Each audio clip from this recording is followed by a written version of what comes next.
रहीम अस्सलाम वालेकुम। कैसे हैं आप सब? उम्मीद करती हूँ अच्छे से हैं और मेरी दुआ है खुश रहें, आबाद रहें, हंसते मुस्कुराते रहें। जो आप लोगों की दिली तमन्नाएं हैं, मुरादें हैं, ज़रूर पूरी हों।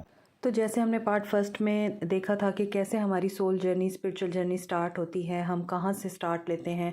एक विक्टमाइज मेंटालिटी से स्टार्ट लेते हैं, हम सोल ऑफ डिज़ायर से स्टार्ट लेते हैं और सोल ऑफ रीज़न पे हमारी स्पिरिचुअल जर्नी जो है वो जाके डेवलप होती है। तो आज हम स्पिरिचुअल जर्नी की स्टेजेस देखेंगे। स्पिरिचुअल जर्नी की 4 स्टेजेस होती हैं और स्पिरिचुअल ग्रोथ जब हमारे अंदर हो रही होती है तो फर्स्ट स्टेज जो होती है, जिस तरह के मैंने आपको बताया कि हमारे अंदर सोल ऑफ डिज़ायर पैदा होती है उसमें हम टू मी की स्टेज पे होते हैं। यानी हमारे अंदर विक्टिम कॉन्शियसनेस होती है, हम ब्लेम गेम करते हैं, हम हर चीज़ का इल्ज़ाम दूसरों पे डालते हैं, अपनी नाकामी का, अपने फेलियर्स का। हम कुछ अचीव नहीं कर सकते तो हम लोगों को और अपने साथ जुड़े हुए जितने भी हमारे रिश्ते होते हैं हम उनको ब्लेम देते हैं कि इन लोगों की वजह से मैं आगे नहीं बढ़ पाया या आगे नहीं बढ़ पाई। तो हमारे अंदर सिचुएशंस कंट्रोल करने की अर्ज पैदा होती है। हम हर चीज़ को कंट्रोल करना चाहते हैं, लोगों को, इवेंट्स को, जो कुछ हमारी ज़िंदगी में हो रहा होता है हमारे बस से बाहर होता है लेकिन हम उसे कंट्रोल करना चाहते हैं।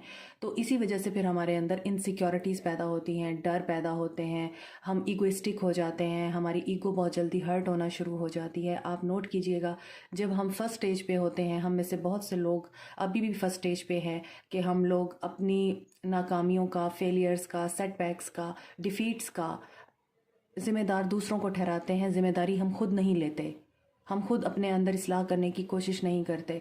तो ये हमारी फर्स्ट स्टेज होती है, क्योंकि हम यहाँ पे सोल ऑफ डिज़ायर में होते हैं, हमारे अंदर सोल ऑफ डिज़ायर होती है और यही चीज़ हमें हर चीज़ को कंट्रोल करने के लिए उकसाती है। तो जब चीज़ें हमारे अंदर हमारे बस से बाहर हो जाती हैं तो हम ना सिर्फ एग्रेसिव हो जाते हैं, गुस्सा करते हैं, हम सोचते हैं कि हम तो कुछ अचीव ही नहीं कर सकते और फलां की वजह से अचीव नहीं कर सकते।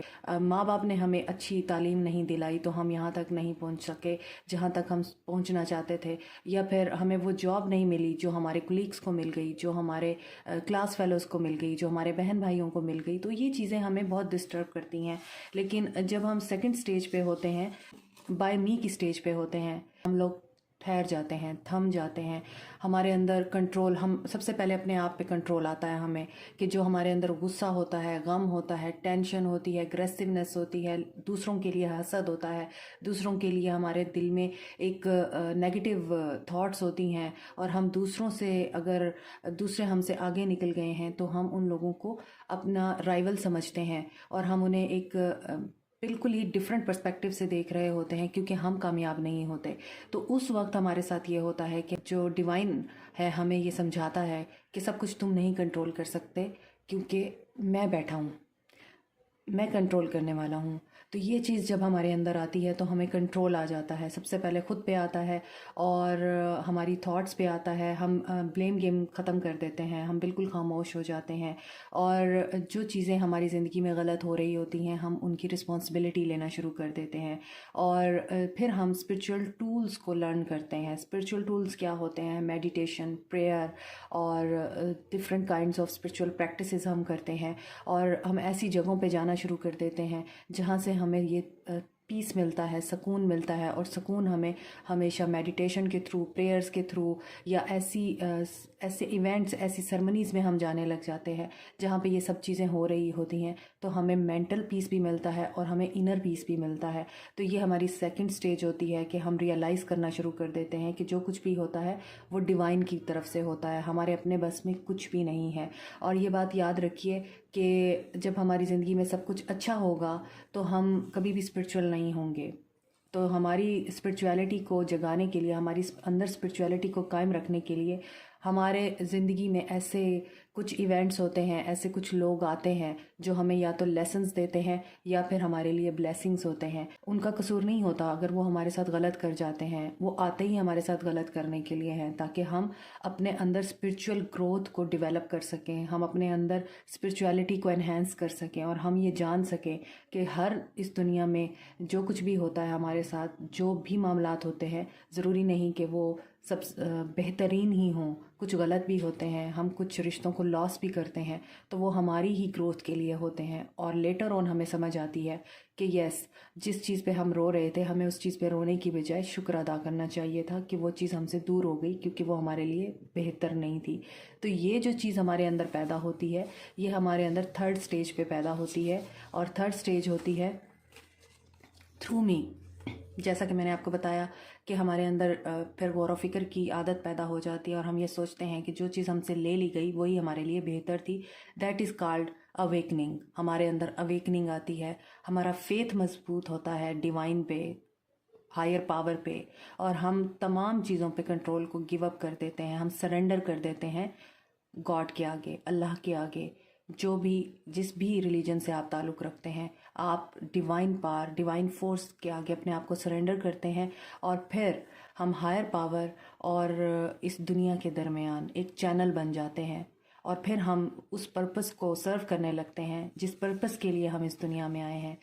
देन हमारे ऊपर फोर्थ स्टेज आती है, जो कि होती है एज मी। मैं जैसा हूँ, जिस तरह का हूँ, मुझे अपने आप पे प्राउड है।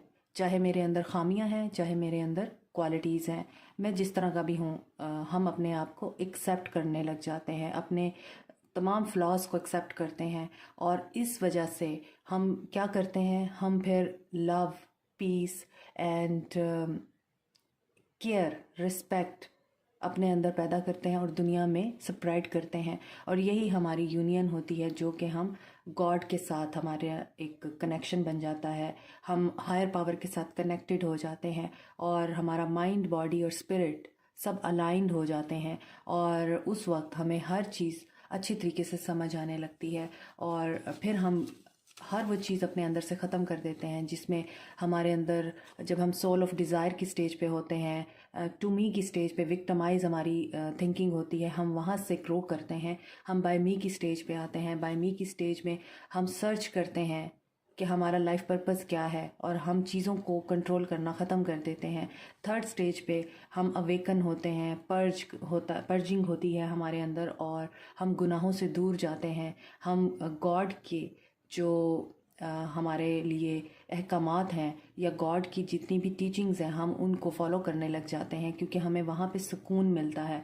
और फिर हमारे अंदर इल्यूमिनेशन होती है, हमारे अंदर एनलाइटनमेंट होती है। और फिर जब हम इन चीज़ों से गुज़र कर इस राज को पा लेते हैं कि जो कुछ भी है इस दुनिया में वो सब झूठ है, वो सब माया है, वो सब धोखा है। एक्चुअली रियलिटी तो स्पिरिचुअलिटी है, रियलिटी तो डिवाइन के साथ कनेक्ट होना है, रियलिटी तो डिवाइन ने जो पर्पस हमें इस दुनिया में दिया है वो है।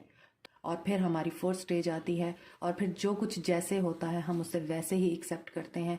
हम रेजिस्ट नहीं करते, हम ब्लेम नहीं करते, हम शिकायत नहीं करते। वाई मी, क्यों, ये जो चीज़ होती है ना हमारे अंदर, वाई मी, हर चीज़ में कि मैं ही क्यों, तो वो चीज़ हमारे अंदर ख़त्म हो जाती है और हम एक प्योर सोल बन जाते हैं। और फिर हम लोगों का जो पर्पस होता है वो हमें समझ आ जाता है।